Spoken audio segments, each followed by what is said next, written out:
Olá, eu sou Carolina Rosadas e hoje eu vou falar sobre a leucemia de células T do adulto.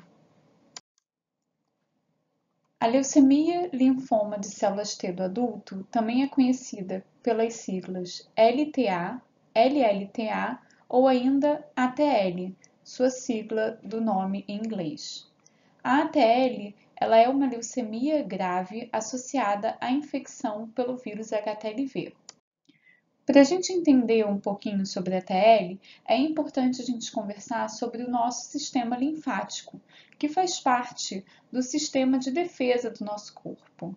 No sistema linfático, encontramos os linfonodos, que encontram-se espalhados por todo o corpo e ajudam a filtrar bactérias, vírus e outras infecções através da filtragem dos líquidos do corpo, também chamado de linfa.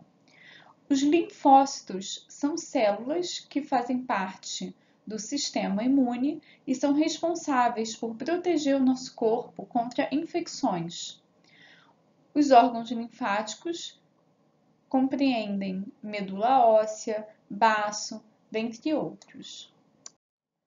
Outro ponto importante para a gente lembrar é que as células do nosso corpo, elas estão sempre produzindo novas células. Por dia, são produzidas cerca de 1 bilhão de novas células. Então, é necessário que esse processo seja controlado de forma precisa para evitar problemas. Quando ocorre um crescimento anormal e excessivo de células, nós chamamos de neoplasia. A neoplasia ela pode ocorrer em qualquer tecido e é um sinônimo para câncer. Quando a neoplasia ocorre em células do sangue, como nós estamos vendo aqui, a gente chama de leucemia. Então, leucemia é uma neoplasia que ocorre nas células do sangue, conforme vemos nessa figura.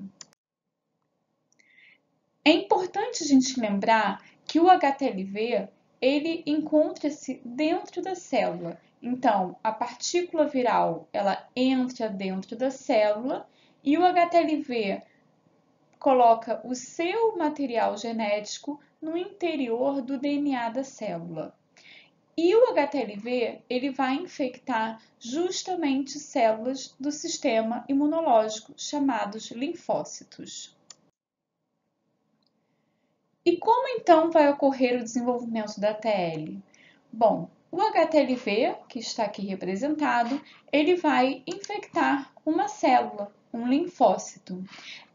Essa célula pode começar a se multiplicar de forma exagerada, porque para o HTLV é extremamente interessante que essa célula infectada se multiplique, porque ao se multiplicar, ela vai carregar novas partículas virais. Em alguns pacientes, essa multiplicação ela ocorre de forma exagerada e nós então temos o desenvolvimento da ATL. Nesses pacientes, ocorrem também alterações no DNA da célula infectada. São mutações no DNA desta célula ocasionadas pelo HTLV e que contribuem para o desenvolvimento da leucemia, que é a proliferação exagerada das células. Importante a gente lembrar que o risco de desenvolver ATL é menor que 5%, ou seja, cerca de 4 entre 100 portadores do vírus HTLV vão desenvolver esta doença associada ao vírus. Existem alguns fatores que já foram identificados como fatores de risco para o desenvolvimento de ATL, e esses fatores vão incluir a infecção pelo HTLV1 na infância. Então, se a infecção ocorreu pela transmissão do HTLV de mãe para filho, existe um risco aumentado do desenvolvimento de ATL. Por isso, é extremamente importante a prevenção da transmissão vertical do HTLV. Isso ocorre pois, para o desenvolvimento da TL, é necessário um longo período entre a infecção e o desenvolvimento da doença. a maioria dos pacientes com ATL vão apresentar doença por volta de 50 anos de idade. Outro fator de risco importante é uma elevada carga proviral do HTLV1. A ATL ela pode ser observada em indivíduos com carga proviral geralmente acima de 4%. Histórico familiar de ATL, presença de co-infecções, como por exemplo, pelo parasita intestinal Strongyloides e fatores genéticos, também contribuem para o aumento do risco de desenvolvimento de ATL. Existem diferentes formas clínicas da ATL, formas mais agressivas, como a forma aguda ou linfoma, e formas menos agressivas, como a forma crônica e indolente. Os sintomas da ATL são variáveis e vão estar relacionados com a forma clínica da ATL. Então, os pacientes com ATL podem apresentar desde aumento de linfonodos espalhados pelo corpo, como observamos nessa figura, sintomas inespecíficos e alterações de pele, como observado nessas figuras. O diagnóstico da ATL vai ser realizado através de exames laboratoriais. O diagnóstico pode ser feito através de exame de sangue, onde os médicos vão procurar um número aumentado de células e a presença de alterações nessas células que são compatíveis com a ATL, ou através de biópsia de tecidos, como por exemplo, biópsia de pele e biópsia de medula óssea. O tratamento da ATL vai variar de acordo com a forma clínica da doença e de acordo com cada caso, e ele pode compreender tanto um tratamento quimioterápico como transplantes de medula óssea.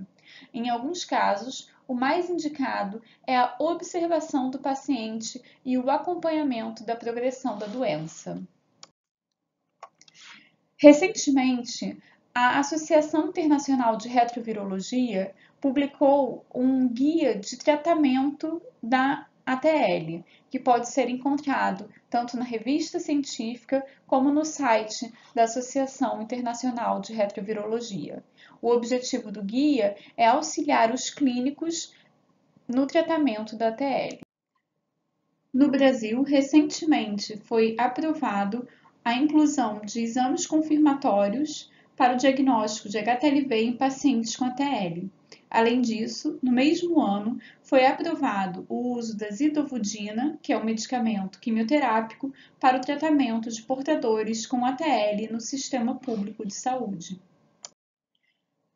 No Brasil, nós estimamos que ocorram cerca de 856 casos de ATL por ano.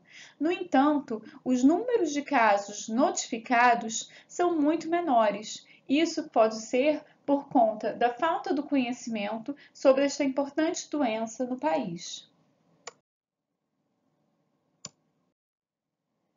Atualmente, existem várias pesquisas sobre novos tratamentos, como o uso de um anticorpo mogamulizumab e o tratamento com células CAR-T, que são células modificadas geneticamente que objetivam destruir as células neoplásicas.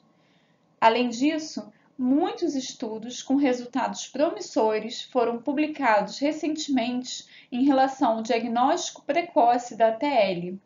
Isso é importante, pois com o diagnóstico precoce será possível intervenções terapêuticas, fazendo com que a gente consiga uma melhor resposta ao tratamento.